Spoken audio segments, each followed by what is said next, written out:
Hi friends, लीजिए हम start करते हैं NISM series 6 that is depository operation certification examination mock test series part 6।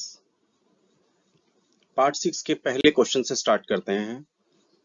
First question is primary market is used by issuers for raising fresh capital from the investors. A true, B false. किसका answer है A, which is true.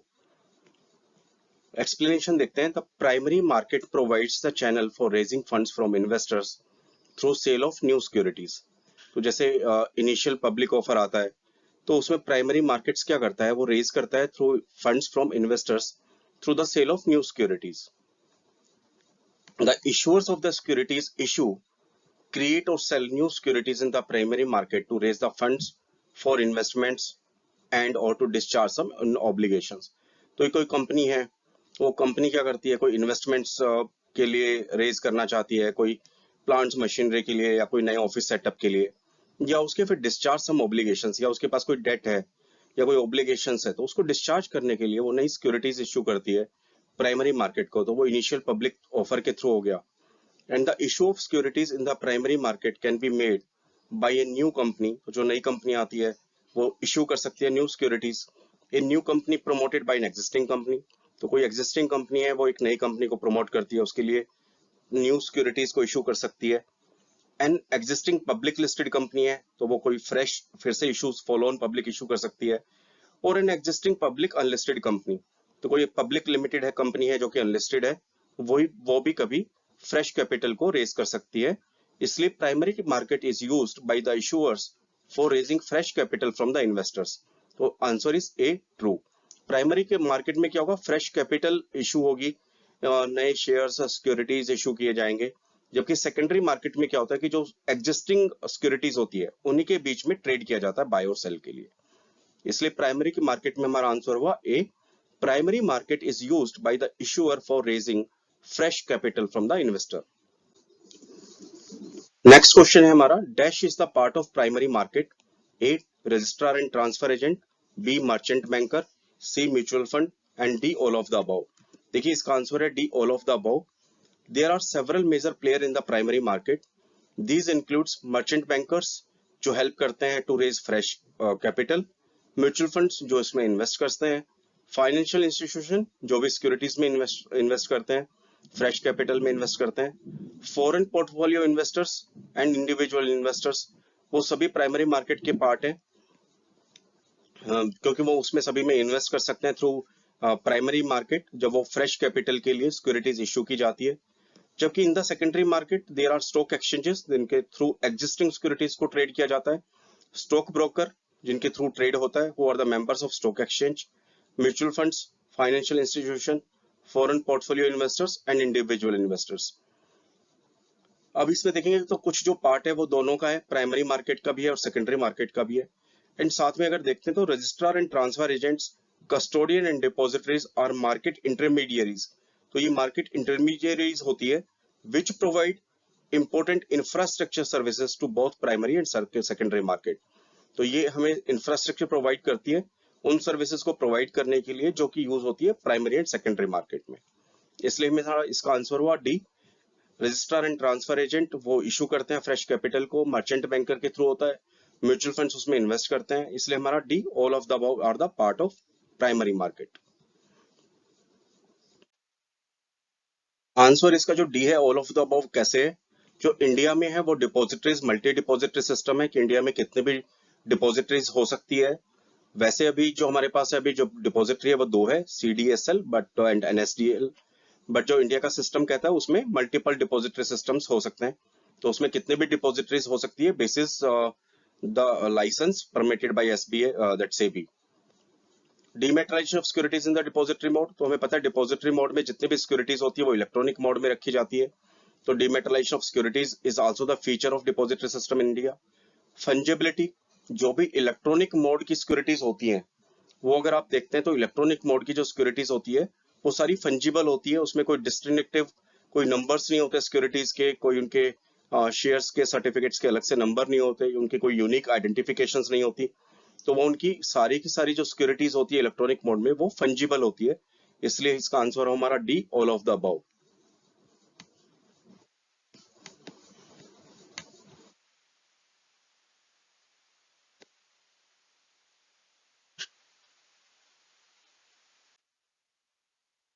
Whenever a corporate action is announced, the issuer or RT agents inform the depository about the proposed action. इसका हमारे पास option है ए, true and false. इसका answer है हमारे पास ए, which is true. देखिए क्या होता है, जब भी कोई इश्यूअर और आरएनटी एजेंट्स मान लीजिए कोई कॉर्पोरेट एक्शन लेते हैं, तो उसको जो अनाउंस करते हैं वो इन्फॉर्म करते हैं डिपॉजिटरी को।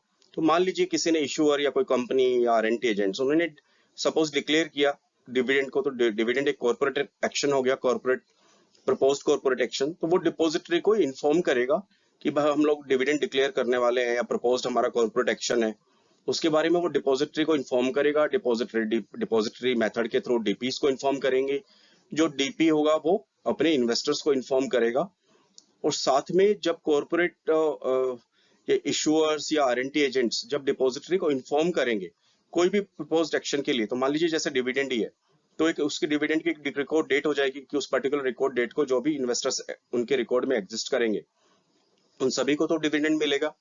तो वो जो डिपॉजिटरी है वो इशूअर को क्या हेल्प करती है, उस पर्टिकुलर रिकॉर्ड डेट के ऊपर उसके इन्वेस्टर्स का डेटा देने के लिए कि उस पर्टिकुलर रिकॉर्ड डेट के ऊपर उस इशूअर या उस कंपनी के कौन कौन इन्वेस्टर्स हैं, सो दैट वो कॉर्पोरेट एक्शंस का बेनिफिट ले पाए। सो दैट डिविडेंड डिक्लेयर हुआ तो कॉर्पोरेट एक रिकॉर्ड डेट आ जाएगी। उस रिकॉर्ड डेट के ऊपर जितने भी एक्चुअल बेनिफिशियरी ओनर होंगे उस पर्टिकुलर सिक्योरिटीज के, उसकी पूरी डिटेल डिपॉजिटरी इशूअर को या आरएनटी एजेंट्स को देगी, और बेसिस विच दैट कॉर्पोरेशन के जो बेनिफिट्स होंगे वो इन्वेस्टर्स को दिए जाएंगे। Hence answer A, which is true. Corporate action जब भी अनाउंस होगा तो इशूअर या उसका आरएनटी एजेंट्स डिपॉजिटरी को इन्फॉर्म करेगा, चाहे वो डिविडेंड है, चाहे राइट्स इशू है, चाहे वो बोनस है, चाहे स्प्लिट है। The following can be a beneficial owner for the securities account. Following cannot be a beneficial owner for the securities account: A, proprietary firm; A, foreign institutional investors; A, person aged below 18 years; और D, trust। देखिए इसका answer है A, proprietary firm। इसका reason क्यों है? Sole proprietor must take the application in his individual name and capacity. तो as per that SEBI rule, जो sole proprietor है अगर उसको कोई भी बेनिफिशियरी ओनरशिप अकाउंट ओपन करना है सिक्योरिटीज के लिए, तो वो अपने इंडिविजुअल नेम एंड कैपेसिटी में ओपन कर सकता है, वो अपनी प्रोप्राइटरी फर्म के नेम पर ओपन नहीं कर सकता। तो अकॉर्डिंग टू सेबी उसको अपने इंडिविजुअल नेम पर करना पड़ेगा। जबकि एफआईआईज है वो कर सकते हैं beneficiary ownership. Person aged below 18 years वो माइनर के नाम पे भी हो सकता है, ट्रस्ट के नाम पे भी हो सकता है। बट प्रोप्राइटरी फर्म के केस में जो उसका प्रोप्राइटर है उसके इंडिविजुअल नेम में और कैपेसिटी में ही सिक्योरिटीज अकाउंट में वो बेनिफिशियरी ओनर अकाउंट ओपन कर सकता है। तो डीमेट अकाउंट अगर उसको ओपन करना है अपना, तो वो अपनी प्रोप्राइटरी फर्म के नाम पर ओपन नहीं कर सकता, वो अपने इंडिविजुअल नेम पर ओपन कर सकता है। Electronic statement of BSDA sent to beneficiary owners are charged at the rate of 25 rupees per statement, whether true or false. Option A true and B false। तो देखिए BSDA क्या होता है? Basic service demat account. जो भी basic service demat account है वो जब इलेक्ट्रॉनिक स्टेटमेंट भेजा जाता है तो इसका क्वेश्चन है कि क्या उनको 20 रुपीज पर 25 रुपीज चार्ज लिए जाते हैं। Option A true and B option B false. तो देखिए BSDA basic service demat account SEBI ने जो शुरू किया था वो किया ही बहुत छोटे स्मॉल इन्वेस्टर्स के लिए था, जो शेयर्स रखना चाहते हैं जिसकी वैल्यू 2 लाख से कम हो, बट वो बहुत ज्यादा उनको मेंटेनेंस कॉस्ट ना देनी पड़े, बहुत ज्यादा उनके चार्जेस ना हो, तो बहुत सिंप्लीफाई किए गए थे चार्जेस। तो इसका हमारा आंसर है दैट ऑप्शन बी फॉल्स। जो उसकी इलेक्ट्रॉनिक स्टेटमेंट है उसके कोई भी चार्ज नहीं लिए जा सकते। तो इसके जो चार्ज स्ट्रक्चर है BSDA basic service demat account, उसका चार्ज स्ट्रक्चर इस तरह से है: electronic statement shall be provided free of cost. तो जो इलेक्ट्रॉनिक स्टेटमेंट होगा उस पर कोई भी चार्जेस नहीं है। In case of physical statement, जो फिजिकल स्टेटमेंट भी डीपी प्रोवाइड करता है वो एटलीस्ट 2 स्टेटमेंट प्रोवाइड करेगा free of cost during billing cycle. And additional physical statement, अगर कोई भी बेनिफिशियरी ओनरशिप जो भी जिसका डीमेट अकाउंट है, अगर उसकी कोई एडिशनल रिक्वेस्ट आती है और वो एडिशनल फिजिकल स्टेटमेंट की रिक्वेस्ट करता है, तो उससे चार्ज किया जा सकता है ₹25 per statement, but it should not exceed by ₹25। DP has to forward transaction statement at monthly interval. However, if the client has opted for basic service demat account, then statement should be provided in dash interval. A 30 days, B 3 months, C 6 month, D 1 year. तो देखिए इसका answer है हमारे पास B 3 months. अभी जो normal accounts होता है उसपे तो मंथली इंटरवल्स के ऊपर डीपी को स्टेटमेंट भेजना पड़ता है, बट कोई इन्वेस्टर्स जो basic service demat account operate करते हैं, these are called BSDA accounts, जो कि बहुत ही नॉमिनल चार्जेस के लिए किए जाते हैं या बहुत ही स्मॉल इन्वेस्टर्स के लिए किए जाते हैं। उनको जो स्टेटमेंट प्रोवाइड किया जाता है, उनको 3 मंथ्स में एक बार स्टेटमेंट प्रोवाइड किया जाता है। इसका अगर आप एक्सप्लेनेशन देखेंगे तो देखिए, transaction statement shall be sent to BO at the end of each quarter. तो जो बेसिक सर्विस डीमैट अकाउंट जिनके पास BSDA अकाउंट होता है, उनको जो ट्रांजेक्शन स्टेटमेंट है वो at the end of each quarter भेजा जाता है। But if there are no transaction in any quarter, अगर कोई ट्रांजेक्शन नहीं है तो no transaction statement may be sent for the quarter. But if there are no transaction and no security balance in an account, ना तो कोई transaction है ना ही कोई सिक्योरिटी का बैलेंस है, then no further transaction statement need to be provided. फिर further कोई भी ट्रांजेक्शन स्टेटमेंट प्रोवाइड नहीं किया जाएगा। साथ में ही transaction statement shall be required to be provided for the quarter. Transaction statement provide किया जाएगा अगर किसी क्वार्टर के अंदर account becomes zero balance account अगर हो जाता है, तो उसके बीच में उस क्वार्टर के एंड के ऊपर ट्रांजेक्शन स्टेटमेंट प्रोवाइड किया जाएगा।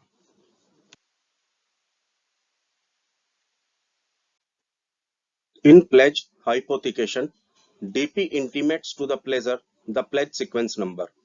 Option A true, option B false. देखिए इसका हमारा आंसर है ए। इस क्वेश्चन को पढ़ते हैं। इन प्लेज हाइपोथिकेशन, जब भी प्लेज और हाइपोथिकेशन होता है तो जो डीपी होता है, डिपॉजिटरी पार्टिसिपेंट्स, वो प्लेजर को क्या करता है, प्लेज सीक्वेंस नंबर देता है। सबसे पहले क्या होता है, मैं इसको ब्रीफ करता हूँ फिर से। प्लेजर होता है वो लोन के लिए अप्लाई करता है किसी लेंडर से, बैंक से, NBFC से। तो जो लेंड करता है उसको बोलते हैं प्लेजी, जो लोन लेता है उसको बोलते हैं प्लेजर। क्यों प्लेजर क्यों बोलते हैं, क्योंकि अपनी वो सिक्योरिटीज उसके पास प्लेज करता है, उसको प्लेजर बोलते हैं। जब वो उसे लोन के लिए अप्लाई करता है तो एक प्लेज रिक्वेस्ट फॉर्म साइन होता है। प्लेज रिक्वेस्ट फॉर्म साइन होने के बाद प्लेजर वो अपने डीपी को देता है, और डीपी प्लेजर को एक प्लेज सीक्वेंस नंबर देता है, ताकि वो एक पर्टिकुलर उस प्लेज जो नंबर है या प्लेज को है उसको आइडेंटिफाई किया जा सके। Hence answer is A. अगर आप इसको पढ़ते भी हैं, each of this transactions has to be identified separately by a unique system generated number.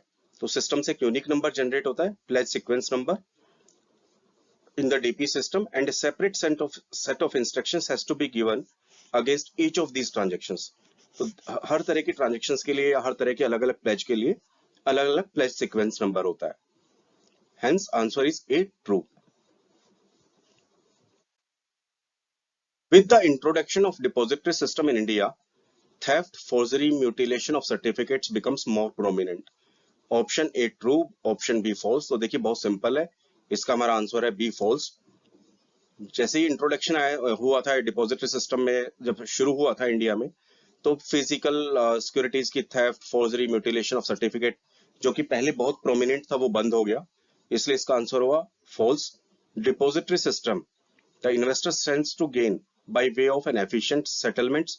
Depository system में सारा कुछ मैकेनिज्म है वो इलेक्ट्रॉनिक है, इसलिए इन्वेस्टर्स को फायदा ही रहता है। तो stands to gain by a definite and efficient settlement होती है, लोअर कॉस्ट होती है, lower risk of theft and forgery होता है, बिकॉज इलेक्ट्रॉनिक फॉर्म है, तो उसमें कोई फिजिकल जो सर्टिफिकेट या सिक्योरिटीज है वो ट्रेवल नहीं करती from one place to another. इसलिए इसके अंदर इसका आंसर हुआ false, that the introduction of depository system in India, theft, forgery, mutilation of certificates brought prominent. तो आंसर हुआ इसका फॉल्स, दैट इज रॉन्ग।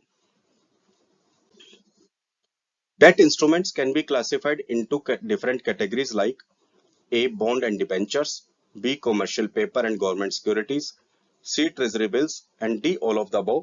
इसका आंसर है D. All of the above। देखिए, debt instruments are assets that require fixed payment to the holders. तो fixed payment specify हो गया, interest specify हो गया, यूजुअली विद इंटरेस्ट। अब example of debt instruments includes bonds भी हो सकते हैं, गवर्नमेंट और कॉर्पोरेट बॉन्ड्स हो सकते हैं, मॉर्टगेजेस हो सकता है, और in equity market often referred to as stock market is the market for trading equity instruments। तो ये जो डेट इंस्ट्रूमेंट्स होते हैं किसी भी तरह के हो सकते हैं, बॉन्ड्स भी हो सकते हैं, डिबेंचर्स भी हो सकते हैं, कमर्शियल पेपर भी हो सकते हैं, गवर्नमेंट सिक्योरिटीज भी हो सकती है, ट्रेजरी बिल्स भी हो सकते हैं। Hence answer is D, all of the above. Are certificate of deposits eligible for dematerialization as per SEBI Depositories and Participation Regulation 1996? Option A true, option B false. Answer is true. That is yes. Are certificate of deposit eligible for dematerialization? तो जो certificate of deposit है क्या उनको demat किया जा सकता है? इसका सिंपल आंसर हुआ यस। अब देखिए एक्सप्लेनेशन पढ़ते हैं। फॉलोइंग कैटेगरीज ऑफ सिक्योरिटीज, कौन कौन सी कैटेगरीज है सिक्योरिटीज की जो कि इलिजिबल है for dematerialisation as per SEBI rules regulations 1996 depository and participants? Shares, scripts, stocks, bonds, debentures, debenture stocks और other marketable securities of a similar nature or of an incorporated company or other body corporate, and units of mutual funds right under collective investment scheme, that is CIS, venture capital funds, commercial paper, certificate of deposit, securitized debt, money market instruments and government securities. Unlisted securities shall also be the similarly eligible for being held in dematerialized form in the depository. तो ये सभी के सभी जितने भी यहाँ पर mentioned है वो सभी एलिजिबल हैं फॉर डीमेट। इसी तरह से ये हमारा सर्टिफिकेट ऑफ डिपॉजिट है वो भी एलिजिबल है फॉर डीमेटलाइजेशन, तो उसको भी इलेक्ट्रॉनिक फॉर्म में कन्वर्ट किया जा सकता है।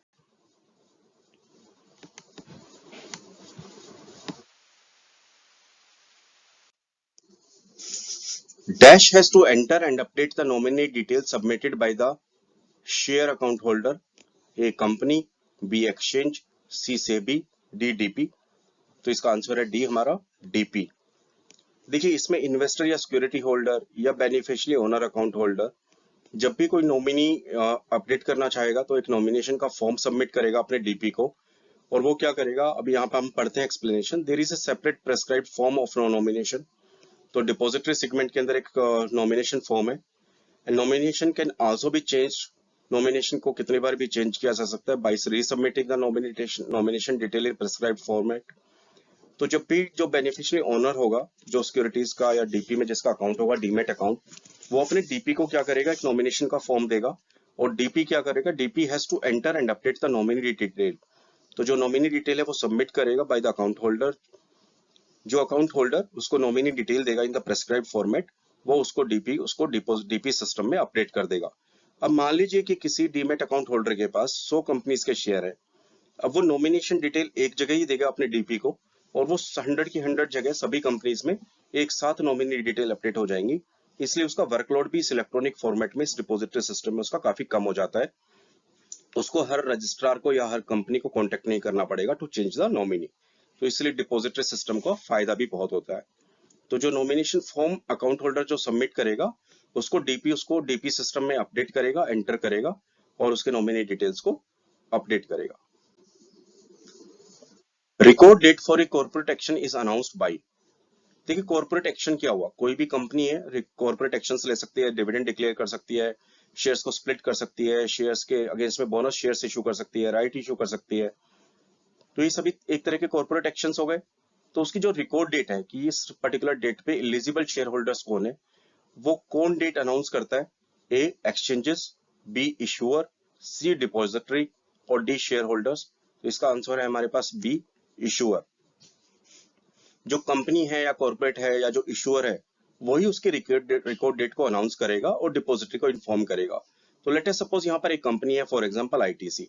अभी आईटीसी ने मान लीजिए कि डिविडेंड डिक्लेयर किया और अब डिविडेंड डिक्लेयर की रिकॉर्ड डेट को अनाउंस करना है, तो वो आईटीसी कंपनी जो इसको इशूअर है वही कंपनी डिपॉजिटरी को इन्फॉर्म करेगी और उसकी रिकॉर्ड डेट को अनाउंस करेगी कि इस पर्टिकुलर डेट को जितने भी मेरे शेयर होल्डर्स हैं या मेरे सिक्योरिटी होल्डर्स हैं ये उस पर्टिकुलर कॉर्पोरेट एक्शन के लिए एलिजिबल है। वो रिकॉर्ड डेट वो इशूअर या वो कॉर्पोरेट या वो कंपनी ही अनाउंस करती है।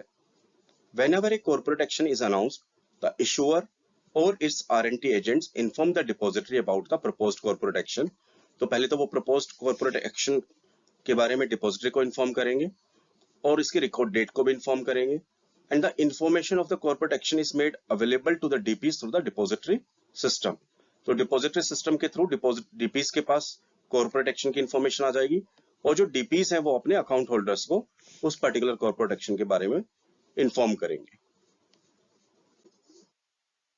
Can SEBI issue guidelines pertaining to public issue? A true, B false. देखिए SEBI stock exchange board of India ये रेगुलेटरी अथॉरिटी है, यही सारे पब्लिक इशू से रिलेटेड गाइडलाइन बनाती है। तो इसके आंसर हो गया हमारे पास ए, दैट इज ट्रू।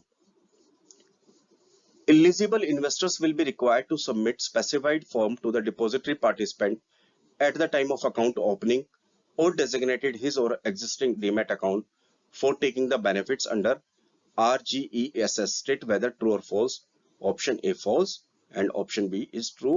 देखिए इसका आंसर है बी, दैट इज ट्रू। अभी क्या होता है, अगर RGESS क्या है, Rajiv Gandhi equity saving schemes, अगर कोई उसमें इन्वेस्ट करता है 50,000 रुपए तो उसको एक 25,000 का उससे टैक्स डिडक्शंस मिलती हैं। अभी क्या कहता है, eligible investors will be required to submit, जो भी इलिजिबल इन्वेस्टर्स हुए जो इस स्कीम का एडवांटेज लेना चाहते हैं और ले सकते हैं, will be required to submit a specified format to the depository participant. वो क्या करेंगे, अपने डीपी कोड जहां पर उनका डीमेट अकाउंट है उसको एक स्पेसिफाइड फॉर्मेट प्रोवाइड करेंगे कि ये मेरा अकाउंट है विच इज अंडर RGESS है, या अगर एग्जिस्टिंग अकाउंट है, अगर उसको डेजिग्नेट कराना है तब भी वो उसको इंटीमेट करेंगे थ्रू द फॉर्म ए। तो उसके थ्रू वो इंटीमेट करेंगे, और जब वो अपने डीपी को इंटीमेट करेंगे तो डीपी उस अकाउंट को डेजिग्नेट करेगा सो दैट उस इन्वेस्टर्स को वो पर्टिकुलरली स्कीम का बेनिफिट मिलेगा, दैट इज अंडर RGESS। तो ऑप्शन था हमारे पास ए और ऑप्शन था बी ट्रू, तो हमारा आंसर हुआ बी, दैट इज ट्रू। तो जो भी इन्वेस्टर इलिजिबल होगा और जो RGESS का एडवांटेज लेना चाहेगा for tax deduction, tax benefit, तो वो एक स्पेसिफाइड फॉर्मेट में डिटेल्स फिल करके देगा अपने डिपॉजिटरी पार्टिसिपेंट्स को at the time of account opening, या तो at the time of account opening करते समय वो फॉर्म फिल करेगा कि मेरा जो अकाउंट ओपन हो रहा है उसके अगेंस्ट में मुझे RGESS का बेनिफिट चाहिए, तो उसका जो अकाउंट है वो डेजिग्नेट हो जाएगा फॉर स्कीम के लिए। या फिर उसका अगर कोई एग्जिस्टिंग अकाउंट है और वो इलिजिबल है तो वो अपना एप्लीकेशन देगा, फॉर्म ए देगा अपने डीपी को उस अकाउंट को डेजिग्नेट करने के लिए अंडर स्कीम RGESS। तो देखिए इसका एक्सप्लेनेशन पढ़िए। If you have made investments in that demat account prior to submission of form A, you will be considered ineligible. तो अगर हमने उस फॉर्म ए सबमिट नहीं किया है और हमने उस अपने डिपॉजिटरी पार्टिसिपेंट्स को नहीं बोला है कि मेरे को RGESS स्कीम में के थ्रू इन्वेस्टमेंट्स करना है या मुझे वहां पर बेनिफिट लेना है, तो वो मेरा जो इन्वेस्टमेंट है वो भी considered ineligible even if you are eligible to be a new investors and might have opened that demat account with the intention of claiming tax benefit।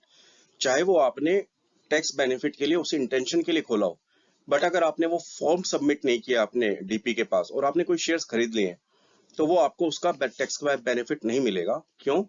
क्योंकि ये जो RGESS का जो बेनिफिट है ये इन्वेस्टर्स को, उन्हीं इन्वेस्टर्स को मिल सकता है which are technically identified as someone who has not done any transaction in equity और derivative before opening such account. तो ये सिर्फ उन्हीं को मिल सकता है जिसका कोई डीमैट अकाउंट के अंदर किसी ने भी कोई भी ट्रांजैक्शन ना की हो इक्विटी में या डेरिवेटिव में। तो मान लीजिए कोई डीमैट अकाउंट खोला है और उसमें कोई ट्रांजैक्शन कर लिया है without getting it designated as an scheme under RGESS, तो वो फिर क्वालिफाई ही नहीं करेगा, बिकॉज कोई ट्रांजेक्शन हो गई होगी तो ऑटोमेटिकली ऐसा हो गया कि आपने पहले कभी इन्वेस्टमेंट किया हुआ है और फिर आप टेक्निकली आइडेंटिफाई नहीं किए जाएंगे as a new investors. But अगर आपने कभी शेयर्स और डेरिवेटिव्स में कभी कोई ट्रेड ही नहीं किया है, कोई ट्रांजेक्शन नहीं की है, तो वो आप नया अकाउंट भी ओपन कर सकते हैं, RGESS के थ्रू डेजिग्नेट कर सकते हैं थ्रू फॉर्म ए।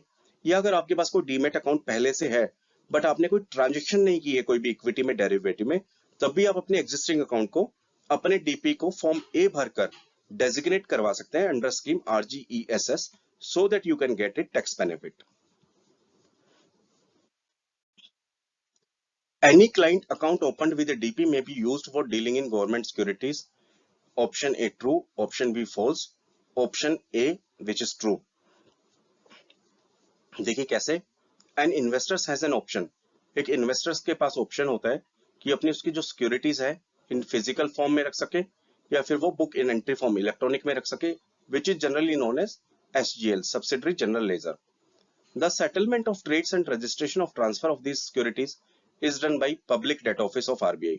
तो RBI का एक ऑफिस होता है जिसको बोलते हैं पब्लिक डेट ऑफिस, वो उनकी जो सेटलमेंट्स होती है trade and registration of the securities वो पब्लिक डेट ऑफिस करता है।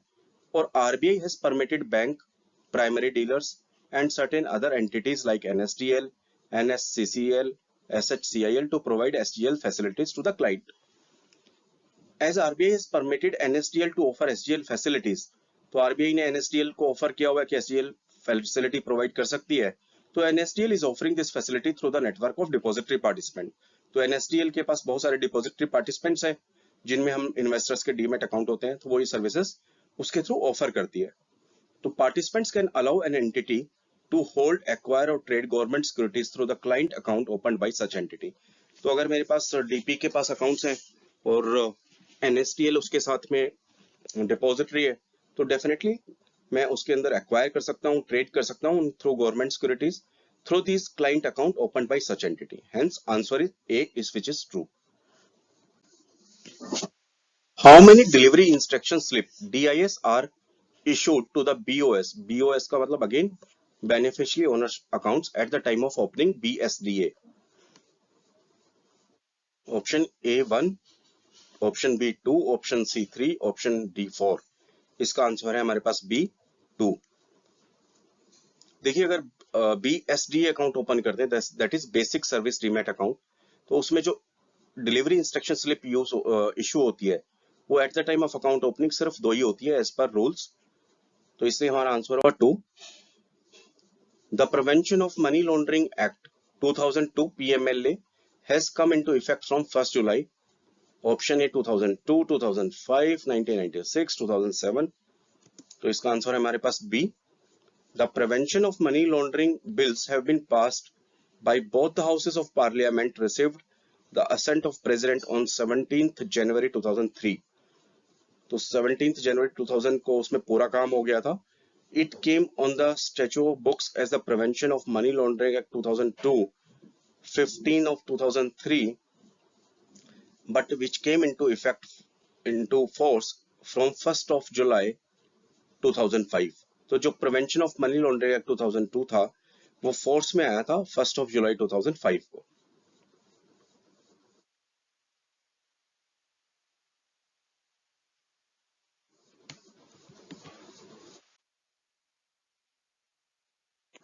रिपीट करता हूं, in market transfer the DI slip should contain the settlement number for which the securities are being transferred to the clearing member account. Option A true, option B false. तो देखिए इसका answer है true.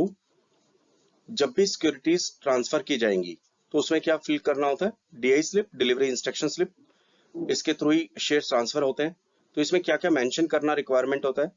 तो देखिए इन market transfer क्या क्या details होती है? Settlement number for which the securities are being transferred, तो ये सेटलमेंट नंबर है, ये फिल करना होता है। यहाँ पे क्लियरिंग मेंबर की BPID, client member name, market type, settlement number, ये सारी जो मार्केट ट्रांजेक्शन सारी डिटेल्स कंपलसरी होती है। ये आईएसआईएन कौन सी सिक्योरिटीज है, उसका नाम क्या है, क्वांटिटी क्या है, words and figures, execution date क्या रहेगी, और ये सारे अकाउंट होल्डर के साइन। तो ये डिलीवरी इंस्ट्रक्शन स्लिप होती है। तो जो भी मार्केट रिलेटेड ट्रांजेक्शन होती है उसमें सारी डिटेल मैंडेटरी होती है। Hence settlement number is also mandatory to be given in delivery instruction slip. For transmission of securities to the account of new Karta from the account of deceased Karta, the surviving member through the new Karta shall make a joint application to the DP. Option A true, option B false. Answer A is true. देखिए death होती है कर्ता की अगर HUF family में, तो क्या करते हैं जो सर्वाइविंग मेंबर हैं ऑफ द एचयूएफ, वो क्या करते हैं, जो eldest surviving member of HUF है वो न्यू कर्ता अपॉइंट कर देते हैं। और for the name change of the name of karta in the account of HUF to the new karta in place of deceased, तो सर्वाइविंग मेंबर्स क्या करते हैं, वो new karta shall make an joint application to depository participant in the format specified along with the documents. तो depository participants को जो new करता है वो क्या करेगा, क्या क्या डॉक्यूमेंट्स प्रोवाइड करेगा? वो तो death certificate, original death certificate provide करेगा, या फिर डेथ सर्टिफिकेट की कॉपी प्रोवाइड करेगा डिजीज कर्ता की, duly certified by a notary और a gazetted officer, and a copy of PAN, proof of identity, proof of address and photograph of new karta of HUF along with the original ink signed specimen signature। साथ में if declaration of list of surviving member, तो उस HUF family में जितने भी surviving member होंगे उनके declaration in the prescribe form, उसको फॉर्म 40 बोलते हैं। उसमें क्या होता है, एक तरह का नो ऑब्जेक्शन सर्टिफिकेट होता है, means not objecting the appointment of new karta along with the name, date of the birth, gender and relationship with the karta of all members of HUF। तो एक नया अकाउंट ओपन हो जाता है और वो सारी की सारी सिक्योरिटीज नए अकाउंट में ट्रांसफर हो जाती है। इस तरह से जब कर्ता की डेथ होती है तो जो न्यू करता है उसके अकाउंट में इस तरह से शेयर्स ट्रांसफर होते हैं। A public financial institution as defined in the section 4A of the Companies Act can be a depository participant। A true and false। This is इसका आंसर है ट्रू, क्योंकि डेफिनेशन ही है a public financial institution जो कि defined है as in section 4A of companies act, वो एक डिपॉजिटरी पार्टिसिपेंट हो सकता है, वो उसके लिए अप्लाई कर सकता है और अगर वो अप्रूव हो जाता है तो वो डिपॉजिटरी पार्टिसिपेंट की तरह काम कर सकता है। Hence answer is A true. State whether the given statement is true or false। If the adequate balances do not exist in the account, then delivery instructions will wait for the adequate balances till the end of execution date। इसका option है true और false. तो देखिए इसका question का मतलब क्या है कि मान लीजिए मुझे शेयर्स ट्रांसफर करने from my demat account to some other one's demat account. अब मैंने इंस्ट्रक्शंस दे दी और मैंने उस पर एक डेट लिख दिया, date of execution. For example मैंने उस पर डेट डाल दिया, फॉर एग्जांपल 28 अक्टूबर, तो वो मेरा एग्जीक्यूशन डेट हो गया। अब एग्जीक्यूशन डेट के ऊपर अगर एडिक्वेट बैलेंसेस उस सिक्योरिटीज का अवेलेबल होगा जो मुझे ट्रांसफर करनी है तो वो डेबिट हो जाएंगी। बट अगर वो मेरे पास एग्जिस्टिंग बैलेंस नहीं होगा उनका सिक्योरिटीज का जो मुझे ट्रांसफर करना है, तो वो एग्जीक्यूशन डेट तक का वेट होगा और जब एग्जीक्यूशन डेट के ऊपर वो एडिक्वेट बैलेंसेस हो जाएगा तो वो डेबिट होकर ट्रांसफर हो जाएंगी till the date of end of the execution date. तो एग्जीक्यूशन डेट का एंड ऑफ द डे तक वेट करेंगे और उसमें अगर रिक्वायर्ड बैलेंसेस अवेलेबल हो जाता है तो उसको डेबिट करके ट्रांसफर हो जाएंगे। तो देखिए इसका आंसर हुआ A true. Instructions will be executed on the execution date. तो जो एग्जीक्यूशन डेट मेंशन होगी उसके ऊपर इंस्ट्रक्शन एग्जीक्यूट हो जाएगी। If there is adequate balance in the account, अगर एडिक्वेट बैलेंस हुआ तो quantity will be debited on the execution date. But if the adequate balances do not exist in the account, but अगर adequate balances अगर account में exist ही नहीं करता है, then instruction will wait for the adequate balances till the end of execution date। तो end of day के लिए वेट करेंगे। अगर वो बैलेंसेस आ जाती है सिक्योरिटीज की तो वहां पर वो डेबिट हो जाएंगी और इंस्ट्रक्शंस एग्जीक्यूट हो जाएगी। इन NSDL account will be debited immediately on the receipt of adequate balances in the account. तो NSDL के साथ अगर अकाउंट है, डिपॉजिटरी है, उसमें अगर NSDL है तो जैसे ही एडिक्वेट बैलेंसेस आएगा ऑन एग्जीक्यूशन डेट वो इमीडिएटली डेबिट हो जाएगी। बट अगर CDSL है तो जो अकाउंट में बैलेंसेस आएगा तो account will be debited after predefined intervals of time on the receipt of adequate balances in the account। If a broker gives dash of his client to clearing corporation dash clearing house, then payout securities are directly credited in the client account by the clearing corporation or clearing house। A name and PAN numbers, B payout breakup, C identities, D PAN number and DPIDs। देखिए इसका answer है payout breakup, तो इसका answer हो B. अभी देखिए clearing corporation of clearing house gives pay out and securities are transferred to the buying broker's account. अब इसको समझते हैं। मान लीजिए कि मेरा अकाउंट है, फॉर एग्जांपल एक ब्रोकर है ABC और मैंने बाय कर लिया तो मेरा ब्रोकर हो गया ABC। अब क्लियरिंग मेंबर या क्लियरिंग हाउस क्या करेगा, वो सिक्योरिटीज को जो मैंने बाय की है वो मेरे बाइंग ब्रोकर है उसके अकाउंट में डाल देगा, तो उसका क्लियरिंग अकाउंट होता है, उसके अकाउंट में वो क्रेडिट हो जाएंगी। The broker then gives delivery instruction. वो ब्रोकर क्या करेगा ABC, वो अपने DP को इंस्ट्रक्ट करेगा to transfer securities from CM member account clearing member account to buyer account.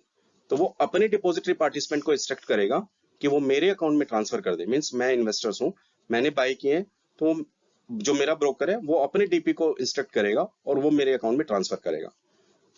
But if a broker gives pay out breakup of his client, but अगर वही broker clearing house और clearing corporation को अगर पे out broker दे देता है of the clients, अगर हम जितने भी क्लाइंट्स हैं उस ब्रोकर के अगर वो सारे पे आउट डिटेल अगर वो डायरेक्टली क्लियरिंग हाउस और क्लियरिंग मेंबर को दे देता है, क्लियरिंग कॉर्पोरेशन को दे देता है, तो these securities will be directly credited in the client accounts by the clearing corporation clearing house the moment of the funds takes place outside the depository system.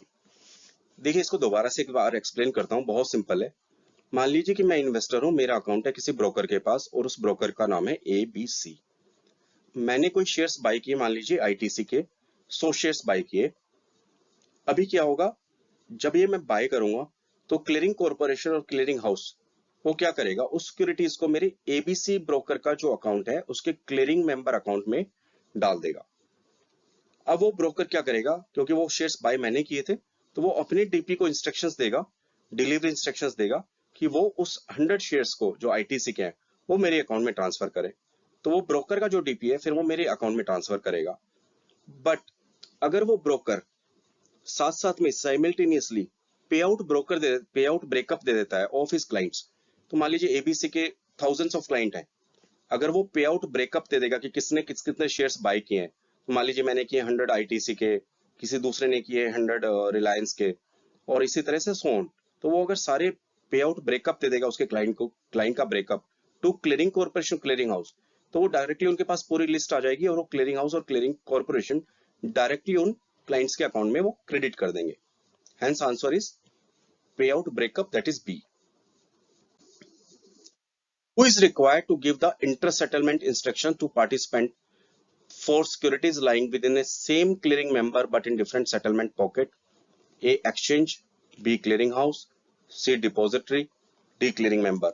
तो देखिए इसका आंसर है D, clearing member. As per the rules incorporated by SEBI, clearing members will be required to give inter-settlement instruction to the participants for securities lying within the same clearing member account but in different settlement pocket।